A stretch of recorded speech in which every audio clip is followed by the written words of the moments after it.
Quackmoor here. I am back. We are going to play Quackmoor. I should perhaps apologize to those of you who followed or started on my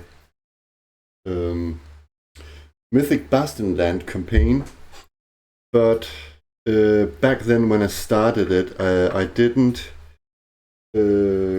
foresee the amount of stuff I had to do at work, so it's sort of more or less killed.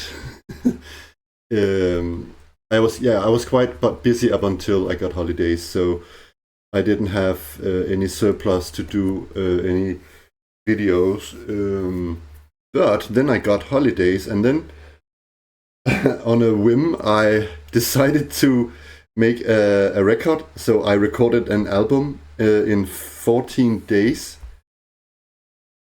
And I wrote all the songs and whatnot and recorded, and so I've also been quite busy with that in my holidays, but it was the good kind of busy. And so I've been a bit off the loop about what I actually felt like I wanted to do when I played solo role-playing games. And I should say that I felt that I owed my game Quackmoor some more time. And so that is why I went back to Quackmoor and took a new look at it with new glasses. And those of you who follow my videos might know that I also have another role-playing game I was working on at the same time called Stab. What I sort of did was that I collapsed the two games into one, and I kept Quackmoor because I thought, you know what, Quackmoor is the most interesting of the two, in that sense that it sort of put something new to the table. And I'm really happy where it is now. And it's sort of soon done, actually. I dare show it again to the world, to the public. I'm quite happy about it. It just needs some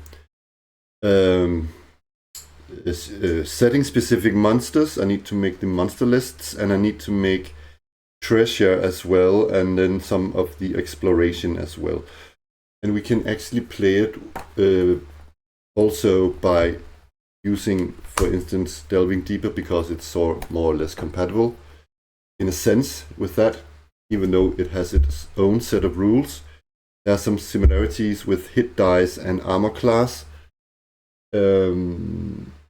as you'll see when we get going. I tried to do this video yesterday, but the Danish summer has really sprung out, and it's really really warm, and it's even warmer today. But the setup I had yesterday was with another program opened with Clip Studio Paint, so I had to, instead of having several programs open, my laptop couldn't handle that. So instead I drew character sheets on index cards, and so the characters are already made. We have a fresh map with the town of Quackmoor here, and Castle Quackmoor. The idea is that we are going to start at the inn in Quackmoor, or the tavern. I should say that I used to have quite a description of the town of Quackmoor, but when I compiled the two games, some of the writing was deleted, unfortunately. So all my details about Quackmoor are gone, and I cannot remember the name of the inn, so we're just going to roll a new inn. Doesn't matter, because it also shows that you can make your own Quackmoor if you just draw a little hex flower. But the idea is that we are sort of buying a treasure map to a treasure or magic item in the town of Quackmoor at the local tavern. Maybe I should also introduce the characters. They are over there on the left side. They are unfortunately not there in their marching order, because, let me introduce the characters. We have, in the right order, and then rearrange them for the marching order. So in that order you're presented there, we have let's see. I think we have it like this.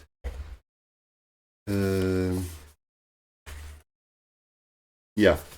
Okay. So if we go in the order we have over there on the left, we have Sean Dock, who is actually the rebel child of the Baron of Quackmoor and the Duchy of Quackmoor. She's a sole child, but she's rebelling against her father and mother. So she's a bit of an adventurous type, like the real Sean Dark. Yeah, she's a fighter. Then we have Gita Goose, who is a cleric. What is to say about her? Not much, I guess. I should say that maybe perhaps Sean Dock is sort of the leader of the group.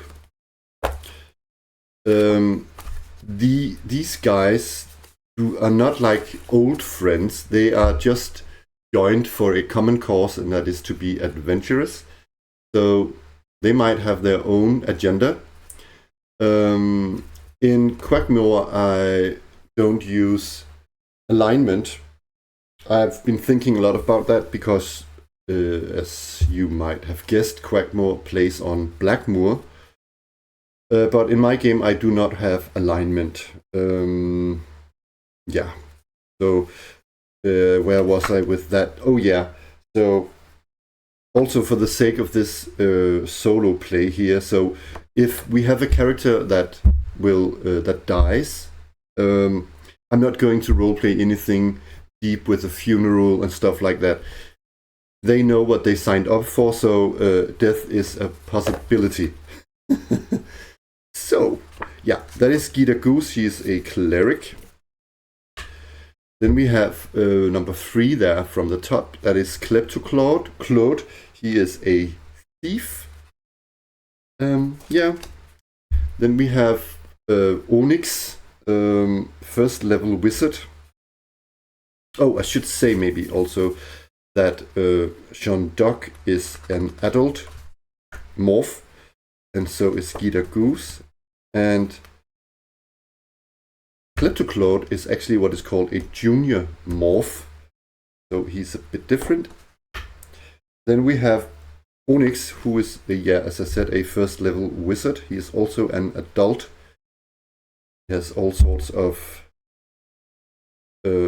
spells here. I can see I have an old name for a spell here. Let me make it right. It's called Magic Torch and not Light, but it's sort of the same. Yeah, and then we have Grubert Goof, who is a goof, an adult morph, and he's also a cleric. But as you will see in play, there are 2 holy symbols in this game are sort of more like sacred or holy entities, but they work a bit like magic swords in OD&D, like the sentient holy symbols. And there are 3 different holy symbols. There is the winged egg, then there is the holy frying pan, and then there is the dark eggling. Grubert Goof has the dark eggling. It has an ability that it can, once per encounter, it can, if it wants to, or if Grubert Goof says so, it can, instead of turning, it can control the undead. Gita Goose can sort of put a warding bubble around somebody in a fight, but this who is warded cannot be attacked, but the creature who's warded cannot attack back either, so they're sort of protected in that way. Yeah. So, and then we have Rafina, who's also a thief, but she is a Canid, and that means she is a Canid fox. So it's your elf equivalent. So she's good with bows and detecting secret doors. Also has some thief abilities, and those are the 6 characters. I am going to put them in the right marching order here, and I'm going to put those 2 in front with the best armor, and then I'm going to put Rafina number 3 and Klepto number 4, then Onyx at the back with Gita Goose, who's sort of the rear guard. Yeah, so there's that. What we're going to do now is, I'm going to show you the rules via play. So I'm not going to talk about the rules per se, other than when we play it. So we can roll where the sort of this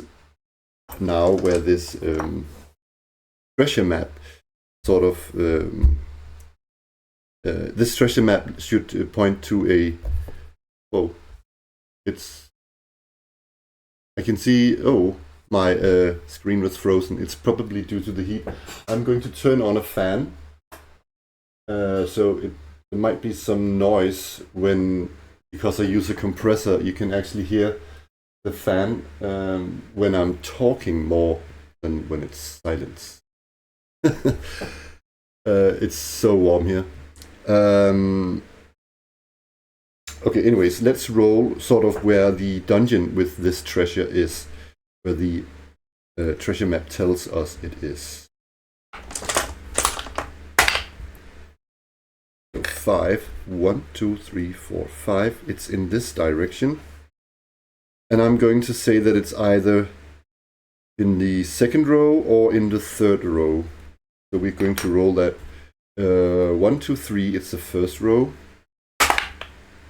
It's the 2nd row, I should say. But because we have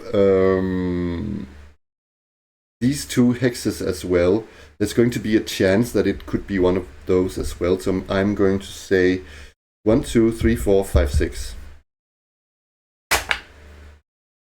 So it is this one. Okay. I think normally if you use the rules of delving deeper, you would be able, because you could just visit a vantage point in a hex to see the surrounding hexes.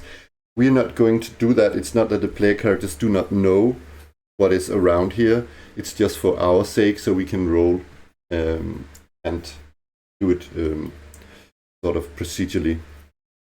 So, I would like to know in which tavern or inn the party are starting, and so I'm going to roll we can already write that up here in Hex 1 that we are in Quackmoor.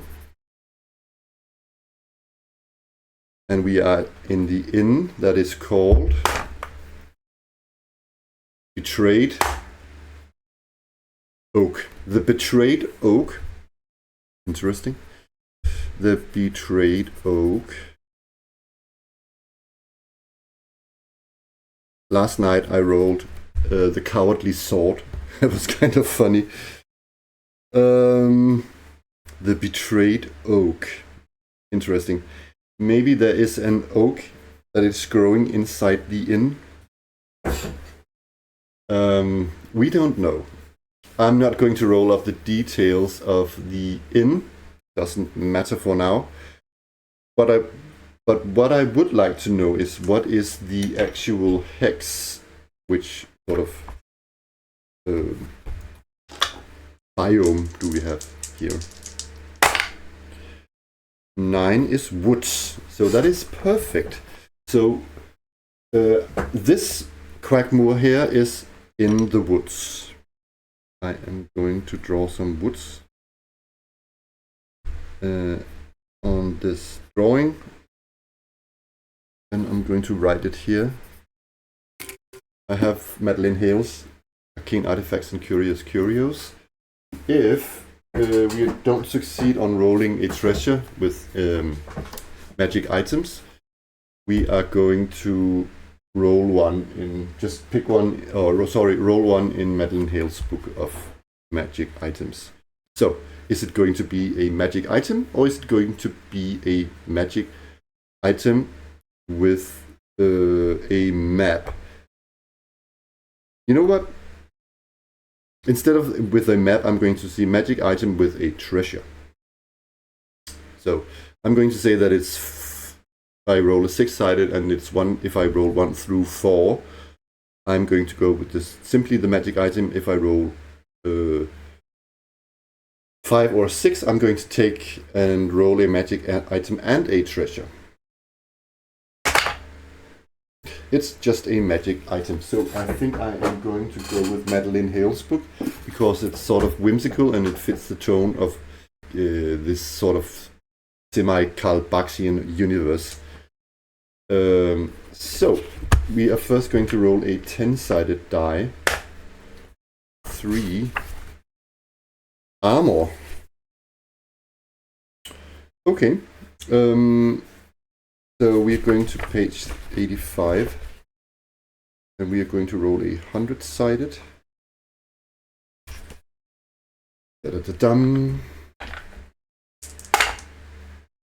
37. The armor of 8.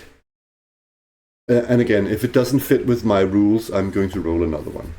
Or if I deem it too inappropriate. Armor of magnetism, that sounds funny. You know what? Let me read armor of 8, else I'm going to take armor of magnetism. Okay, this one. Armor of 8. Pale silver plate armor with a holy sigil etched into the breastplate. A red silk sash runs from the left shoulder to right hip. To the right hip? Enchantment. While worn, all healing spells cast by the users increase in strength. Okay, so it's sort of system agnostic in a way. I can say that, you know what, let's have it 50-50. It's either going to be the armor of magnetism or armor of 8. So 1, 2, 3, it's going to be armor of 8. Oh, it's going to be the armor of magnetism. A suit of tarnished iron plate armor. Small metal items such as coins or clips? What? Or silverware will magnetically stick to the armor's surface, seemingly regardless of metal type. Enchantment. 3 times per day, the user can cause the suit to become magically magnetic. Any metal weaponry within 15 feet of the user will fly out of hands, pockets, or sheets towards the user before falling to the ground at their feet. Other metallic objects such as armor, coins, or jewelry are not affected. See, that is something I like. The history. This armor was invented by Arnaldo Tennyson, a bouncer for an exclusive tavern who was tired of patting people down in search of hidden weapons. It worked well for a while until one day someone smuggled a wooden stake into the tavern and stabbed a high-ranking noble. Arnaldo was fired soon after. What? Okay, so I'm going to write that detail down somewhere. Armor of magnetism.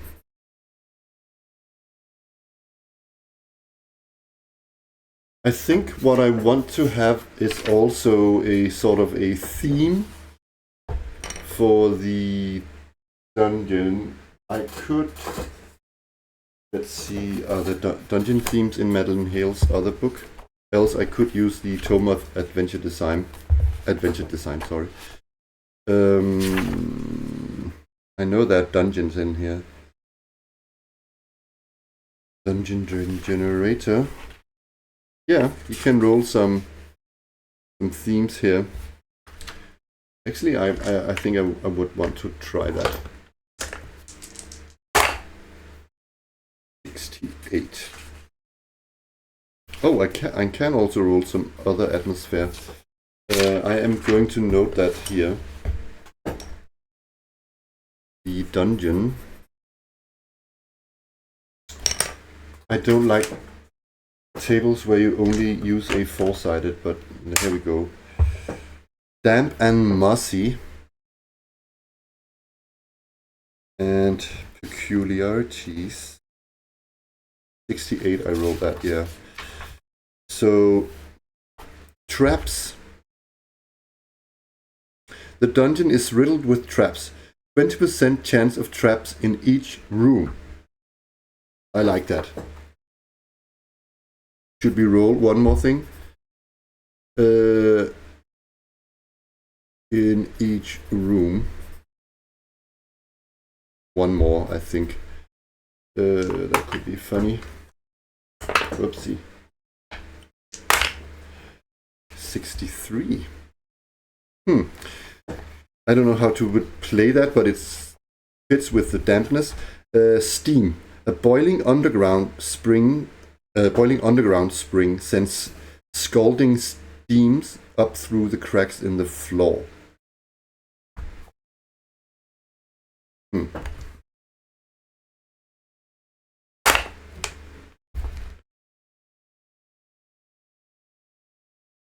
That's the same with the traps again. 87. Legend. The dungeon is supposedly home to a legendary monster. You know what? I'm going to go with both. All three, I mean. So we have steam. Scalding steam. And what legendary monster. And I'm going to say that this treasure here is found in when we find room 10. So we don't go on forever. Yeah, okay. So we don't, it's not necessarily for this session here to have I'm not going to roll the name of whoever sold us this map. It was just a random shady character who I think is not aware of the actual value of his treasure map. He just bought it we bought it for a pint of beer. Okay, so it's here. So I think what happens is that we should imagine that we are 2 nights back or something like that, and the next day the party go and buy their usual dungeoneering equipment, and the next day at 8 o'clock in the morning they decide that it's time to go and look for this treasure. I think that the treasure map sort of in a riddle fashion says that it's got something to do with magnetism and armor. Yeah. Okay. Yes. I'm going to keep a sort of traveling calendar here. Travel journal. Day 1, 8 in the morning. And we are in Quackmoor, the town of Quackmoor. Okay, and we are going to travel this way. So, I'm going to use the rules from Delving Deeper to do this. And in Delving Deeper, in the open, in the clear, you can travel 2 hexes on foot. Sort of, but it's actually their movement up here, which is in the dungeon would be 12 inches, would be here instead 12 miles. But our slowest party member can actually only travel 6. So that is a bit bad for us because we wear heavy armor. So we don't count the hex we're in, we just count this one. So if we are in the open, normally you would be able to travel 2. We still can, because I'm saying that this is those are 5-mile hexes, so we can just enter the new hex, the next hex, I should say. So the question is, we are in the woods now, and we're traveling 8 in the morning. The question is, what is the weather like?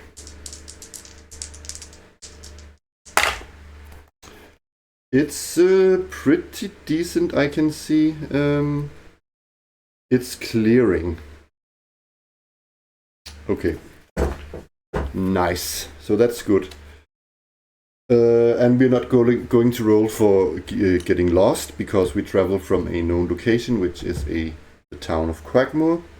We travel in here, and we can sort of reach the beginning of this hex in 1 day. So I'm going to say that we sort of arrive here in the start of the hex. But we're going to roll first off to see what the biome of this hex is. And we do that by looking at the woods table here, and then we roll. 9 is more wood. So, because in woods we cannot travel, so we are that far, we can only travel 1 hex. So we are here, we're still in the woods. But is there a feature in this hex? We are in the woods. Oh my god. That is a bit weird. I rolled a stronghold. I'm going to say there is one. But I am going to say that it's a smaller one, and it's sort of down here, further away, because this is also a sort of a stronghold, right? Or a castle. The stronghold is a bit smaller than an actual castle, but there is a stronghold.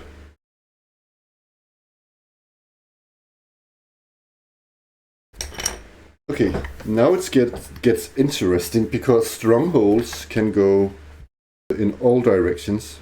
I don't play with alignment. Let's just say that there are good people, bad people, and so, or you know, those in between. So good, evil, and those sort of in the middle. What I'm going to do is I'm going to roll a 6-sided die.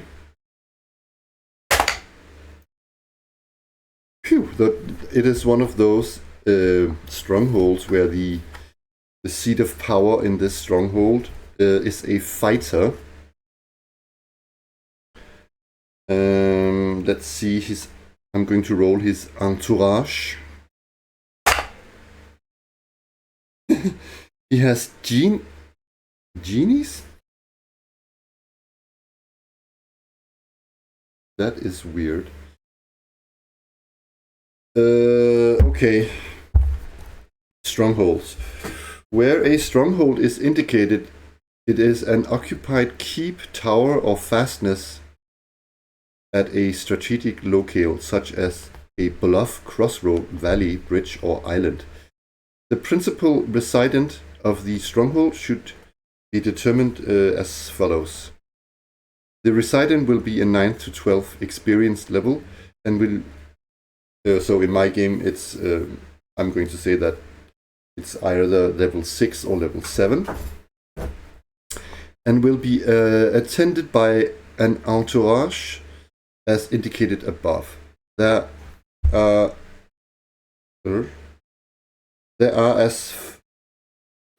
These are as for a layer of the appropriate type, else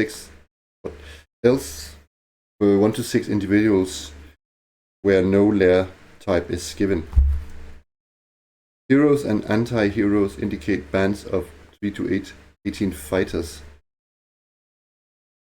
of 3rd to 6th level experience. The resident may also have 1 or several lieutenants of level 5 to 8. A fighter is 50% likely to be attended by cleric or a magic user. A A magic user 50% likely to be attended by a fighter, blah blah blah blah blah. Okay.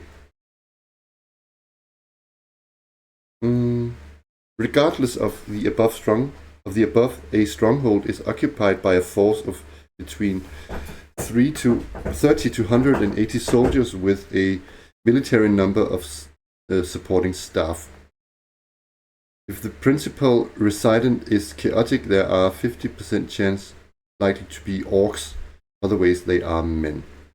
Should the characters pass near a stronghold, the residents' scouts or spies will spot them with a throw of 6 on a d6.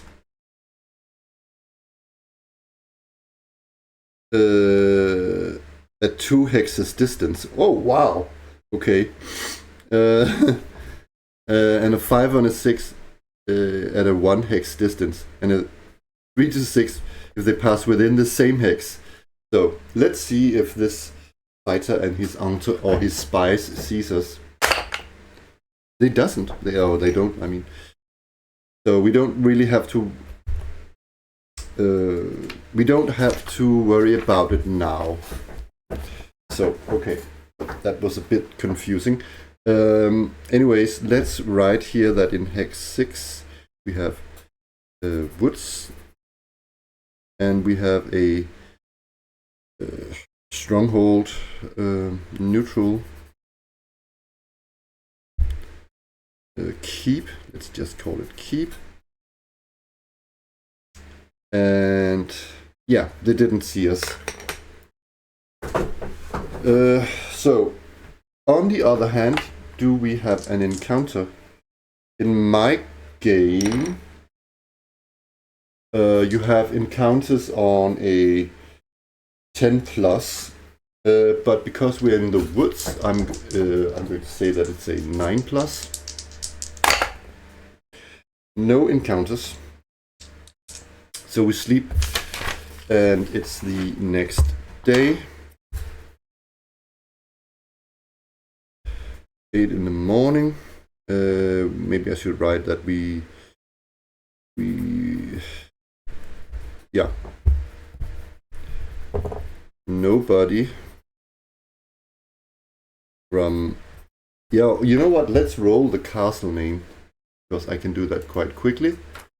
I'm going to use the sandbox generator for that. So let's see here. 28 and 10 star keep. Yeah, as I said, it was a keep.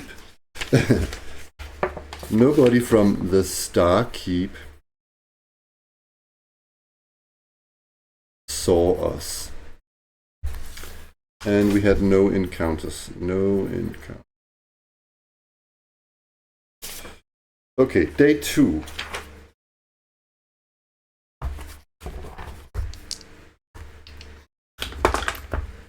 We're traveling into the actual hex where the dungeon is, and we're going to roll the weather, of course. It's clearing. Again. Same sort of weather. And yeah, oh yeah, we need to roll the what sort of biome we have here. In the woods, so we get more woods. And do we have a feature here? 8? I don't think so. In the woods, no. But other than there is, of course, a dungeon. And let me draw something like a little entrance down there. So the thing is that because we're traveling so slow, we actually first reach the dungeon at night. So we're going to roll for encounter. I'm going to roll though to see if we had the encounter during the day or during the night afterwards. If we have an encounter. We have an encounter. 1, 2, 3, it's during the day. It's during the day. So, we have woods.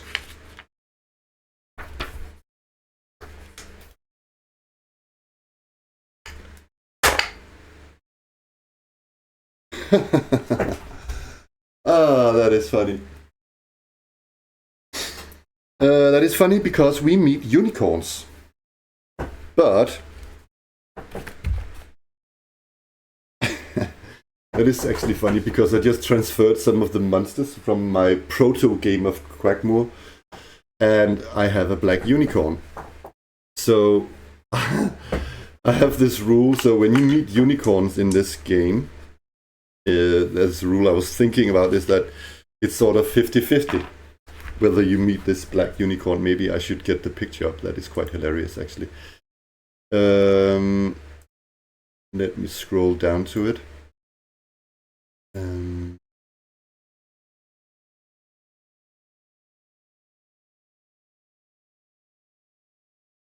So here we go. There's the black unicorn. And what did I write about it? I wrote this really a couple of years ago. While the white unicorn is Goody Two-Shoes incarnated, her black sister is the worst kind of evil. If you ever see a black unicorn, you should go hell for leather. It is not known exactly where the black unicorn comes from, but it is said that a villainous wizard summoned them from the shadow world 1,000 years ago. I haven't even made. Okay, let's see the stats for a normal unicorn.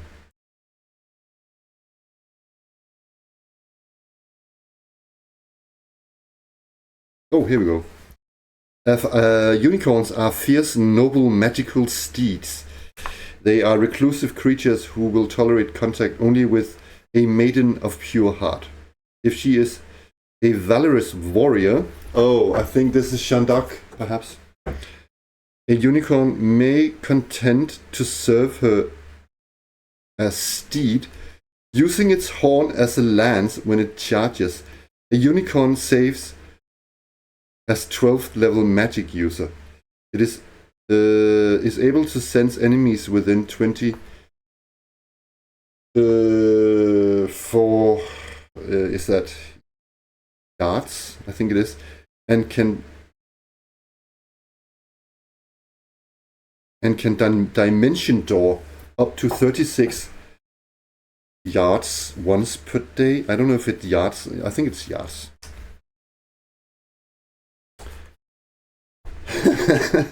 So, oh my god. Should I really? That is so funny that I rolled a unicorn. Should I make it 50-50? Oh, really? I really hope it's a real unicorn and that Shandak can get a 1, 2, 3. It's a white unicorn. No! It's a black unicorn. Aww. Let me find the stats for a unicorn.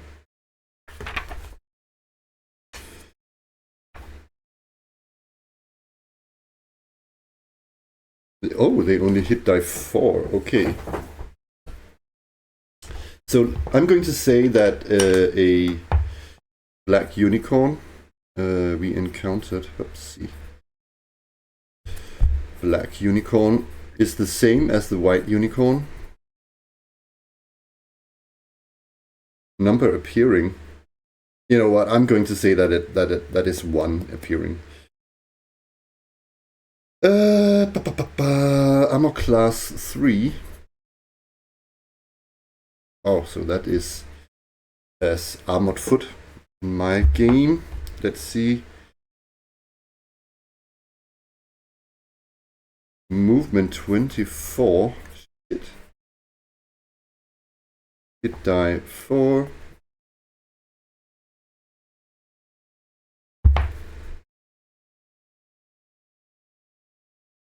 Okay,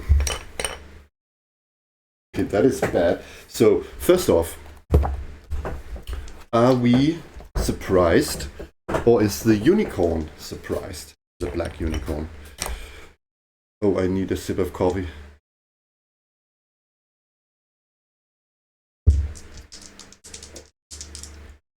So, in my ruling, and let me see if I get it correct. I rolled 2d6, and if I get a 2 to 5, the party is surprised. If I roll 6 to 8, nobody is surprised. If I roll 9 to 12, the opposition are surprised. Yeah, I think that's it.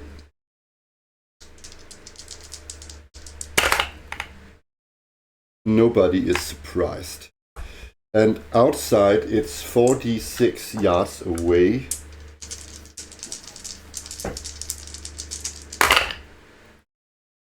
That's 12, 18. Oh, is it times 10? Let me see the encounters in the wilderness. I'm going to pause it while I look. Oh, it's actually times 2d6 times 10 yards.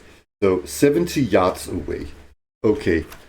Because I use these rules. I don't have rules for this yet of my own. I'm going to say that since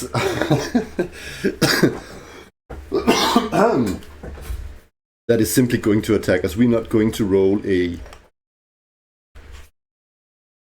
reaction check here. It wants to simply impale us with its dark horn.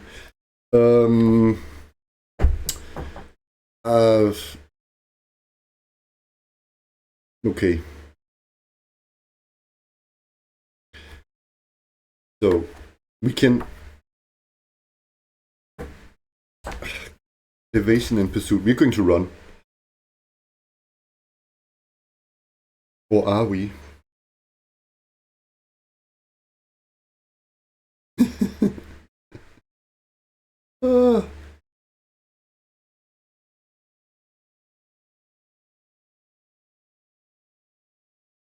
A smaller group may decide to evade a larger group.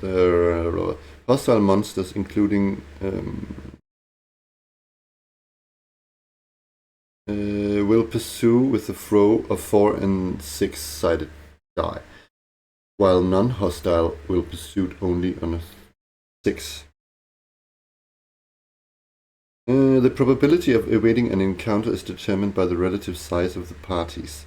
If the evaders are not more than 1/4 as numerous as the pursuers, they will evade with a row of 3 and 6 on a 6-sided dice.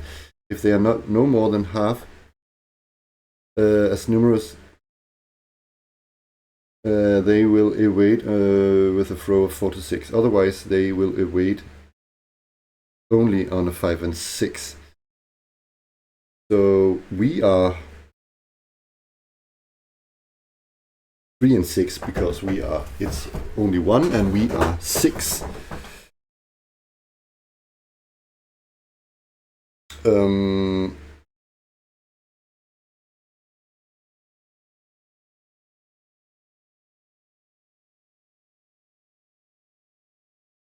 Okay. I would like to show combat, but you know, a hit die 4 creature.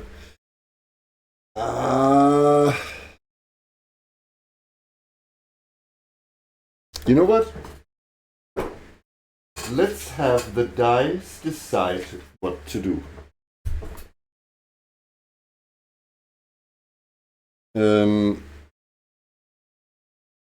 1, 2, 3.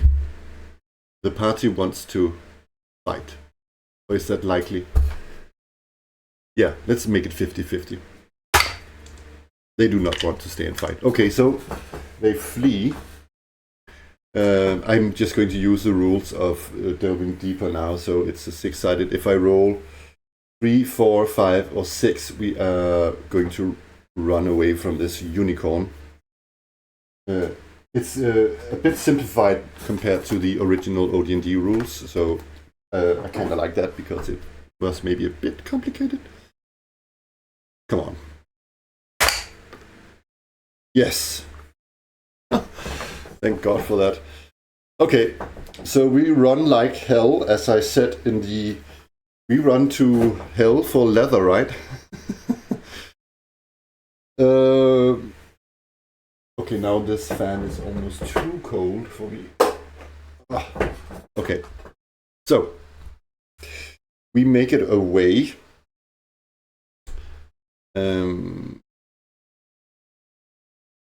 So, as I said, we get until nighttime and we rest. So the next day, we sort of, let's just say that we find the dungeon in the sort of the morning. Dungeon time on day 3.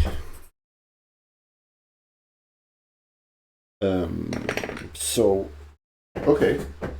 I'm going to take a wee break. You won't notice anything. Be right back. While I was just enjoying the rest of my coffee in my kitchen, I realized that I made a mistake. Of course, I should have rolled for initiative. We would basically still have had a chance to run from it because it cannot run that fast even if it won initiative. But yeah, next time I will remember, of course. Yeah. Okay, let me get another piece of paper out for the dungeon and let us just see again where we are. We are in hex number 16. I am going to write that here, mark it up.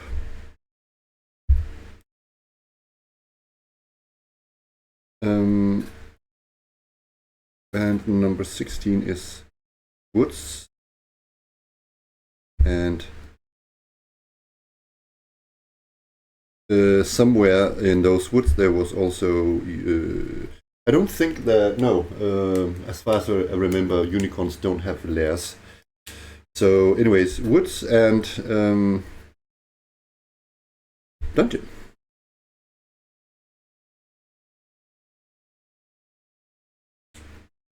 Okay. Okie dokie.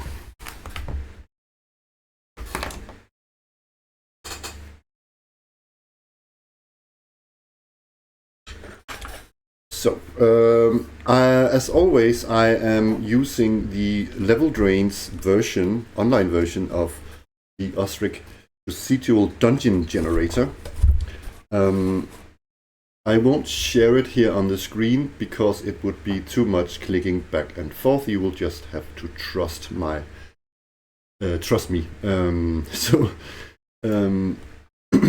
You can roll a starting room, but let's just roll it randomly here. There's a sort of a roller here. Yeah, that is too small. I rolled 20 by 20, so I'm going to say that it's 30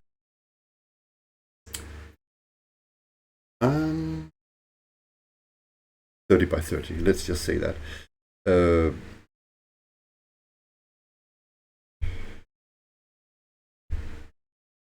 Down here, perhaps.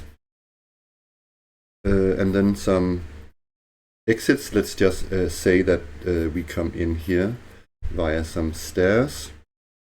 And of course, we're going to, in a moment, just look who's going to carry the light source. Let's see. I think yeah, one sec. Should we have doors or just exits? Let's just have it be like a sort of chamber with corridors out, so we can actually get somewhere. We don't hassle with a door to begin with. Can you see that clearly, or do I need to? Do I actually need to ink it up?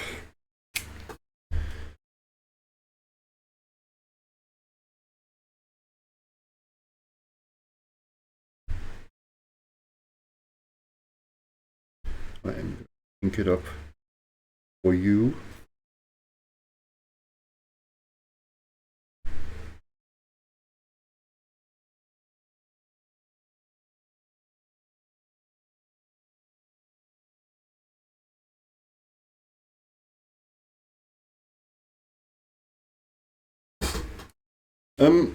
Okay. So, I think, just to show you how magic works, that it is going to be Onyx who is going to cast the Magic Torch spell. And he's going to apply it on the tip of his staff. It lights just like a normal torch, but yeah, no but. Yeah, you can place it where you want. You just have to place it at an object or a surface or in an orc's face. So, but he's going to put it on the end of his staff. So let's see. Okay. So when you cast magic in this game, you roll to cast, but it's fairly easy. You just have to roll 6 or more. And what you then do, let's look at this. Each morning, spellcasters roll their energy die, and I rolled an 8, so we should actually, in all fairness, roll it again. So let me just check the wizards, because wizards and clerics have different energy dice. He has 2d6. Let's hope I don't roll 2. 7. Okay. So I roll to cast, and I also roll a third die, which is a drainage die. If I roll 1, 2, 3, I'm not drained any energy. If I roll 4, I'm drained 1. If I roll 2, I'm drained. If I roll 5, I'm drained 2. If I roll 6, I'm drained 3. I can, in most spells, use another, add several drainage dice to cast them with more power. But let's just say I am going to cast this, and let's figure out afterwards how long it can actually light, or what does the spell actually say. Let me scroll down.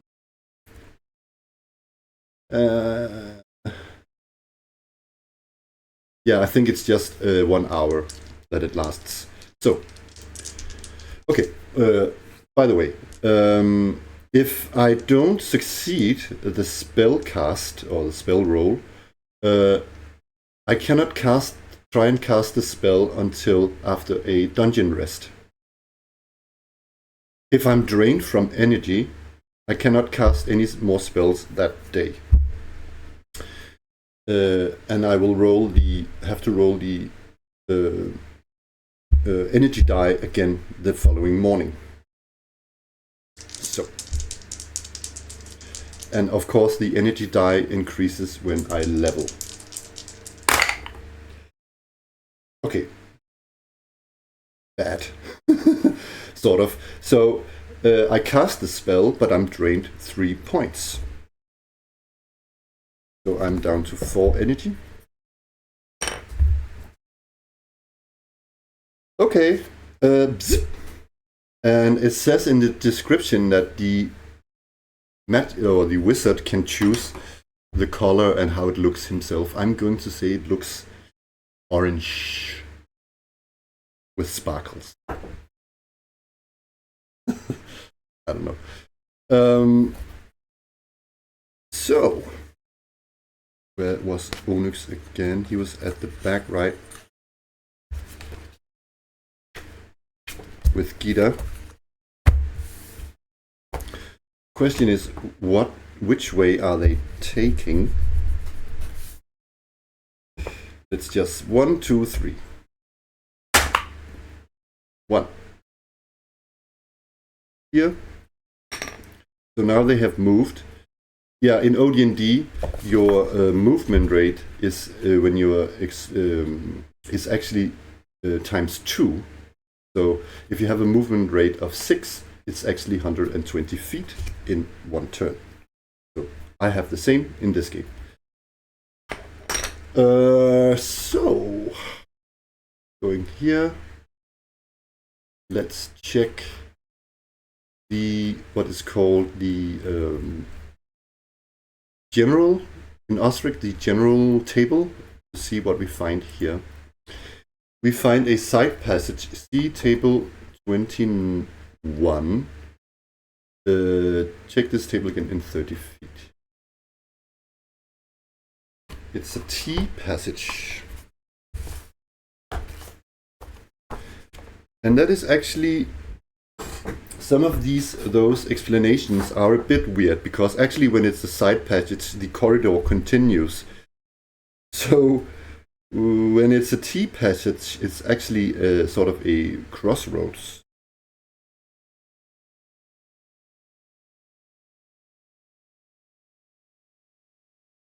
I'm assuming, but it goes in 30 feet in each direction, because that is the range of the light source.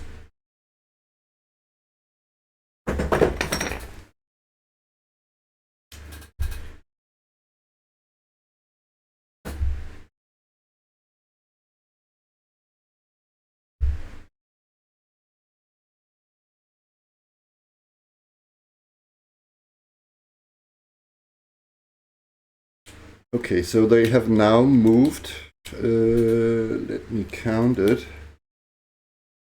1, 2, 3, 4, 5, 6, 7, 8. No turn has went on yet, so we are in this mossy, damp tomb, not tomb, mossy and damp dungeon, and now and then this scalding steams, they spring out.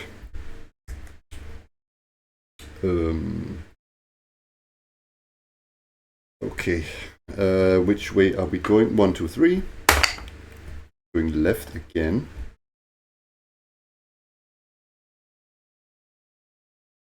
Continue straight in 50 feet.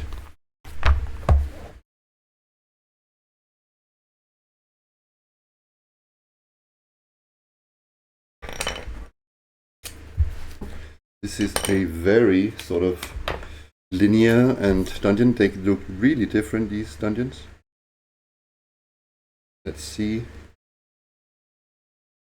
So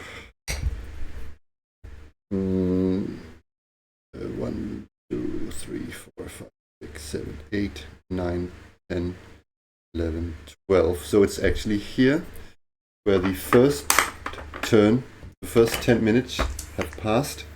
Do we have an encounter? We do actually. Oh noes. Oh noes.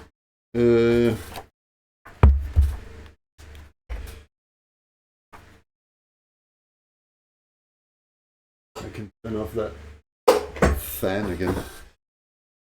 Starting to go on my nerves.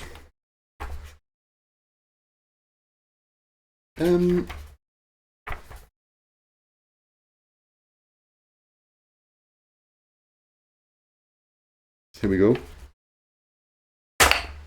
Oh noes. Shit. We roll on table 3, so it's a sort of tough monster. The toughest monster you can meet on the level, sort of.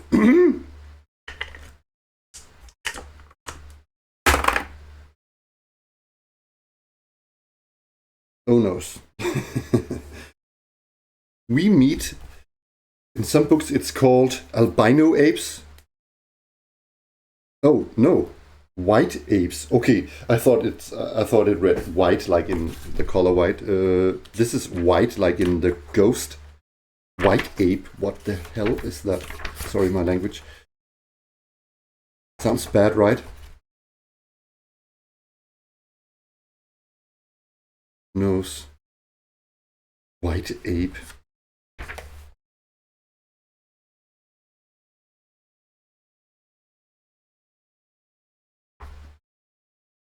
Ouch. Okay, that's bad.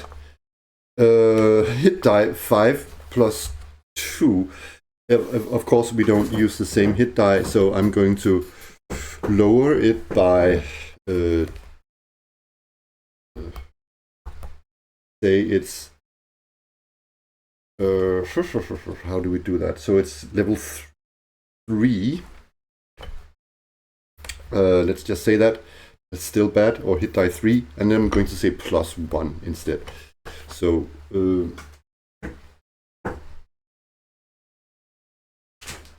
let's have this piece of paper up with the treasure and the dungeon. White apes.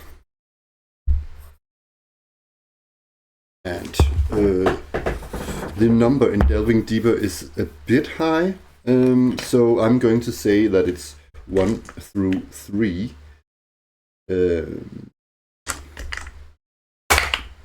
2. And they have armor class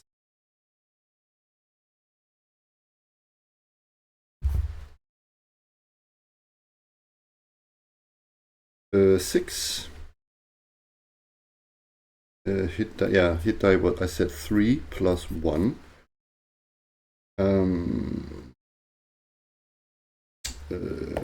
Chance of they have treasure N. I'm just curious what treasure N actually is. Oh yeah, that's only in their lair. There's actually a 10% chance that their lair is nearby. It's not.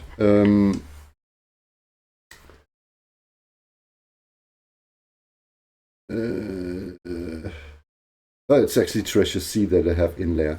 Anyways, let's see. I'm going to read a bit about the white apes to get a picture in my head of what they actually are. In Labyrinth Lord, you have the albino apes. I thought it was that. White apes. Yeah.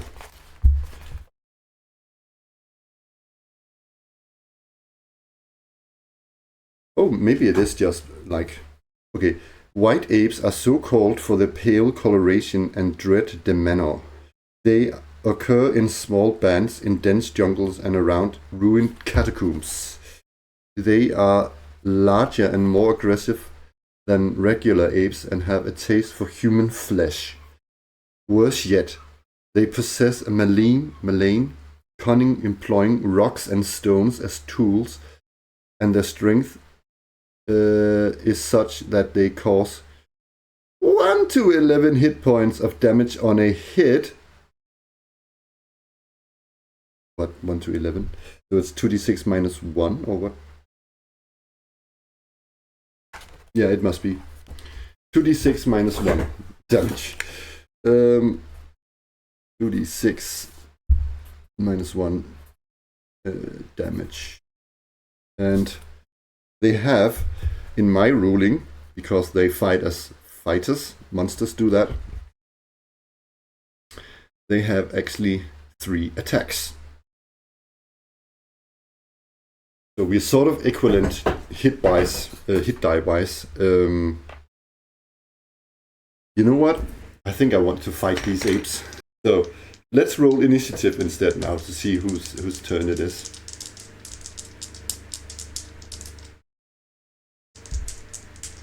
So initiative is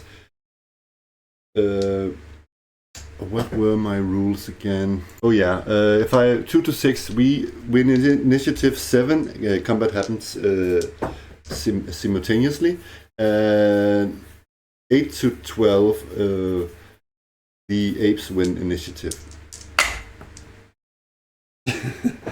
Okay, I think they're going for us. So let's do it like this. We are in a corridor. And due to our weapon size, we can only, normally it says in OD&D that you can be 3 unless you have a 3 side-by-side in a 10-foot corridor, unless you have like what Grubert has. He has a halberd, so we can be 2 at front. So it's the 2 front guys who can attack, who are standing there. But we could still actually, yeah, I did not say that. We could still actually shoot, because shooting and movement is before. So let's just say that, you know, we organize us, and before we are ready organizing us, the Rafina shoots twice, because she can do that. Here. Because she is shooting with she has split fire ability. That means that normally a shooter with a bow can move and then shoot, but only if you move and shoot, you have half your movement and you have -2 to hit. But you can either choose to shoot once and then shoot another time with -2 to your roll. But elves have split fire, and they can simply move and shoot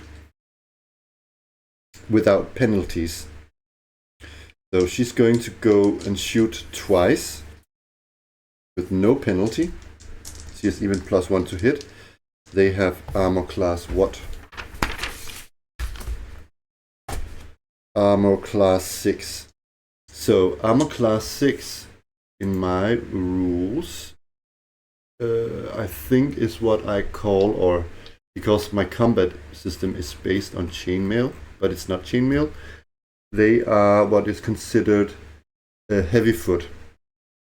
She is attacking. She is light foot with a short bow, so it's light foot versus heavy foot. She needs a 9, but she has +1, so she just needs to roll an 8 or more.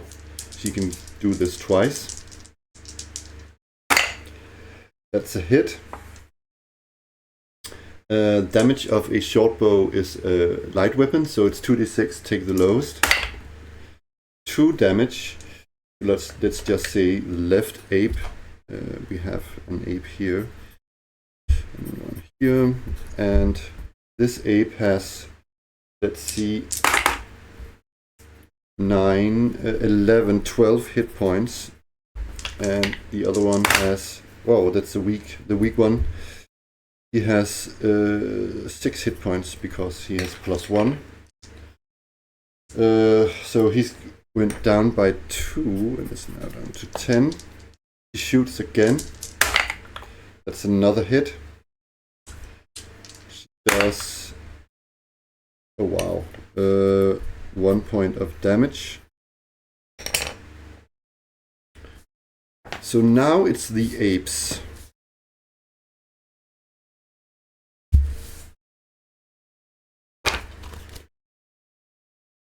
They are attacking either Shonduk or Grubert. 1, 2, 3, it's Shonduk. It's Shonduk. They attack as heavy foot. I think I would say that, even though they attack with rocks and stuff like that, because these are monstrous apes, right? So I am going to say heavy foot. So versus armored foot. So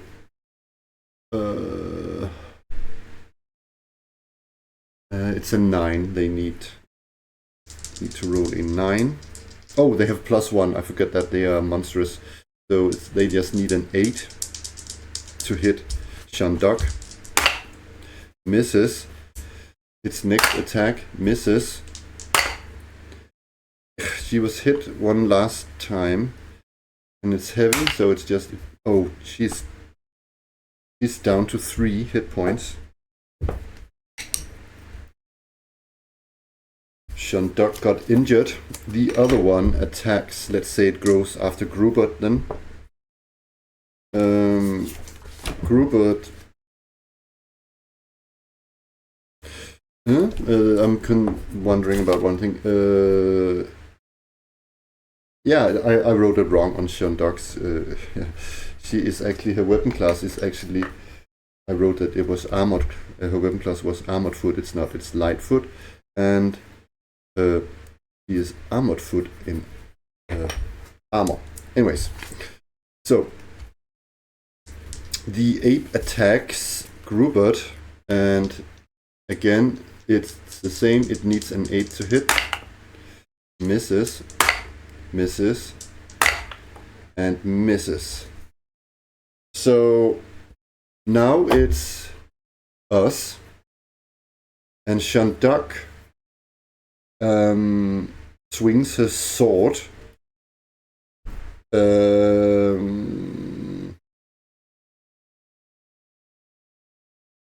And it's Lightfoot, a sword, so it's Lightfoot versus heavy, so it's a 9 I need to roll. She has just 1 attack because she's level 1. That's a miss, unfortunately.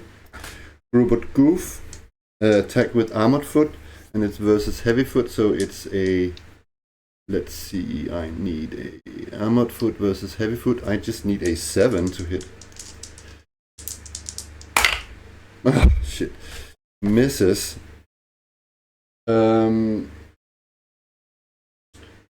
I should have said that I wanted to cast spells. I forgot that. Anyway, so let's just say that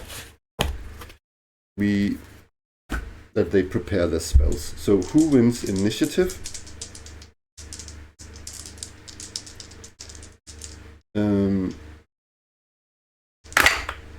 We win initiative this time. So we are already in... I'm not going to allow Rafina to shoot a bow because we're in such close quarters. What I'm going to allow, though, is for 2 things. It's magic or melee or melee or magic now. So I'm going to say that that's for sure that Gita Goose is going to heal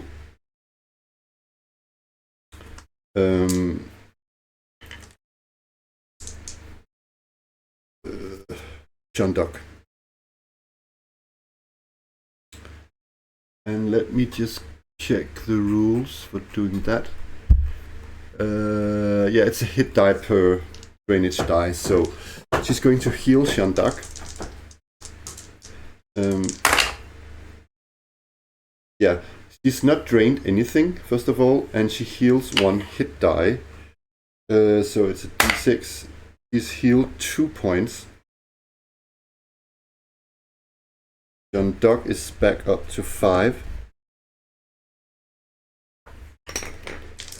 And let's just say that it's... Yeah, Gruber did already do something. Let's say it's Onyx. Onyx has a lot of stuff he can do. He is going to use his spell Stupor. It works a bit like the sleep spell. You cast a dream blanket over your target's 2d6 of HD. Creatures will fall asleep. Creatures of HD hit die 4 plus will need 2 drainage dice. Yeah, okay. So he is going to cast Stupor. So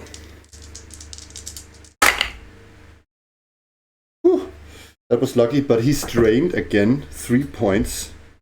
God damn it. He's down to 1 point. But he cast the spell, he just needed to roll a 6. So yeah. I just needed to roll a 6 for them to fall asleep. They drop to the ground. Whew. So we just coup de grace them, slit their throats, those ugly apes, and yeah. So I am going to say though that we're going to rest, and we, according to the rules, have to roll another. We are interrupted as we rest, but 1 sec. We are going to be awarded XP, and it's actually 600 each because they are worth 300 each. So we each earned 600 XP from that.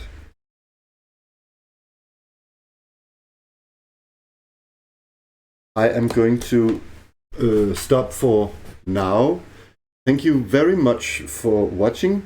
Until next time, bye bye.